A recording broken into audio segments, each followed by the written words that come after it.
হামজা চৌধুরী, সুমিত সোমদের আগমনের ফলে বাংলাদেশের ফুটবলের মান বহু গুণ বেড়েছে। সবচেয়ে বড় ব্যাপার, বাংলাদেশের ফুটবলের যে ইমেজ সেটা রাতারাতি পাল্টে গেছে এবং ব্র্যান্ড ভ্যালু তরতর করে বাড়ছে। বাংলাদেশ ফুটবল ফেডারেশন একের পর এক চুক্তি করছে বিভিন্ন বাণিজ্যিক প্রতিষ্ঠানের সাথে। বাংলাদেশের ফুটবলাররা তারাও চুক্তি করছে বিভিন্ন কর্পোরেট হাউসের সাথে। ঠিক সেরকম একটা সময় যখন বাংলাদেশের ফুটবল নিয়ে মানুষের আগ্রহ তৈরি হচ্ছে, এমনকি লেস্টার সিটির মতো ক্লাব তারা বাংলাদেশের ফুটবল নিয়ে সোশ্যাল মিডিয়াতে পোস্ট করছে, কাভালরি এফসি পোস্ট করছে, এমনকি ফিফা পর্যন্ত সোশ্যাল মিডিয়াতে পোস্ট করছে।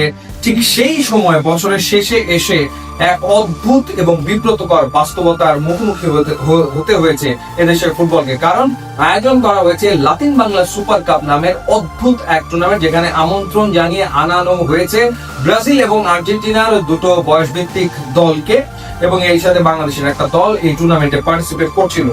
যারা এই টুর্নামেন্টের আয়োজক AFB boxing promotion international limited, কোনোদিন ফুটবলের ফ নিয়ে কাজ করেছে বলে আমার তো জানা নাই, কোনোদিন তারা কাজ করেনি। তারা এসে এই টুর্নামেন্ট মাঠে নামানোর চেষ্টা করলো, ঢাক ঢোল পেটালো, ক্যানিজিয়া আসবে, কাফু আসবে, এই হবে সেই হবে।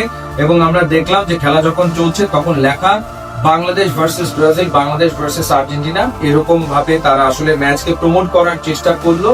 বিশৃঙ্খলার চূড়ান্ত ঘটলো এবং এখন যে সিচুয়েশনটা হয়েছে সেটা হলো যুব ও ক্রীড়া মন্ত্রণালয় তারা আসলে বিরক্ত হয়ে, ফেড আপ হয়ে তারা টুর্নামেন্ট বাতিল করে দিয়েছে। ব্রাজিল এবং আর্জেন্টিনার ক্লাব দুটোর যে ম্যাচ হওয়ার কথা ছিল সেই ম্যাচটা 11 তারিখে হওয়ার কথা ছিল। আর্জেন্টিনার ক্লাব হচ্ছে অ্যাটলেটিকো চার্লন এবং ব্রাজিলের ক্লাব সাও বার্নার্দো। এগুলো আর্জেন্টিনা এবং ব্রাজিলের খুবই নিম্নমানের ক্লাব। তাদের মুখোমুখি হওয়ার কথা ছিল, সেটা বাতিল হয়ে গেছে এবং মাঠ বরাদ্দ দিয়েছিল যুব ক্রীড়া মন্ত্রণালয়, তারা সেটা স্থগিত করেছে। আর মাঠ বরাদ্দ দেওয়া হচ্ছে না। কারণ কি? কারণ টিকিটের 50% টাকা জমা দেওয়ার কথা ছিল এবং একই সাথে খেলা শেষের পর স্টেডিয়াম পরিষ্কার পরিচ্ছন্ন করার কথা ছিল। আয়োজকদের পক্ষ থেকে কোনোটাই করা হয় নাই এবং স্পন্সর প্লাস হচ্ছে মিডিয়া রাইটস বেচা বিক্রি করে কি পরিমাণ টাকা আয় করা হয়েছে সেখান থেকে একটা পার্সেন্টেজও দেওয়ার কথা ছিল, সেটা আসলে দেওয়া হয়নি। সেটা দেওয়া হবে কেমন করে? 2 ম্যাচ হয়ে গেছে, এখনো নাকি কোনো স্পন্সর আসলে নাই। তো টাকা দেবে কোথা থেকে? কাফু আসছে না, ক্যানিজি আসছে না, কারণ তাদের দুজনকে টাকা দেওয়ার মতো টাকা আয়োজকদের নাই। কেন তাহলে এই টুর্নামেন্ট আয়োজন করার চেষ্টা তারা করতে গেল? এবং তাদের কি রিসার্চ ছিল, তারা কি হিসাব নিকাশ করেছে? টিকিটের দাম রেখেছে 1000 টাকা। 1000 টাকা খরচ করে, 1000 টাকা খরচ করে আর্জেন্টিনা এবং ব্রাজিলের নিম্নমানের ক্লাবের খেলা দেখতে মাঠে কে যাবে ভাই? কার কার কার এত আগ্রহ যাবে? তারপরেও কিছু মানুষ গিয়েছে ফুটবলের টানে, কিছু মানুষ গিয়েছে বিলচোক কিংবা ক্যাসপার, তাদেরকে দেখার জন্য কিছু মানুষ গিয়েছিল মাঠে। কিন্তু আলাদা করে ব্রাজিল বা আর্জেন্টিনার খেলা দেখার জন্য মাঠে মানুষ গিয়েছিল আমার কাছে মনে হয় না। যাই হোক, তো এরকম উদ্ভট প্ল্যান নিয়ে তারা মাঠে নেমে বিরাট রকমের হোঁচটকে বাংলাদেশকে বিব্রতকর অবস্থায় ফেলেছে। কারণ কি মেসেজ আসলে গেল? আর মাঠে তো অব্যবস্থাপনার কোনো শেষ আসলে ছিল না, নানা রকমের ঘটনা ঘটেছে।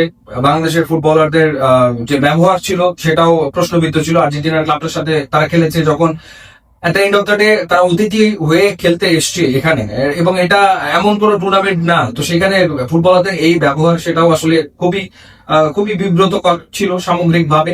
আলটিমেটলি দেশের ফুটবলের ইমেজ ক্ষতিগ্রস্ত হয়েছে এবং একটা মহল তারা বাংলাদেশের ফুটবল ভক্তদের আবেগ নিয়ে ব্যবসা করার চেষ্টা করছে। অর্থাৎ ব্রাজিল আর্জেন্টিনার যে আবেগ এদেশে রয়েছে, এদেশের মানুষের ভালোবাসা ব্রাজিলের প্রতি, এদেশের মানুষের ভালোবাসা আর্জেন্টিনার প্রতি, সেই আবেগটাকে নিয়ে ব্যবসা করার চেষ্টা করেছে এবং করতো, সেটাও তারা করতো। কিন্তু সেটাও একটা যদি সিস্টেমেটিক ওয়েতে গুছিয়ে পরিকল্পনা অনুযায়ী করতো তাও না বুঝতাম।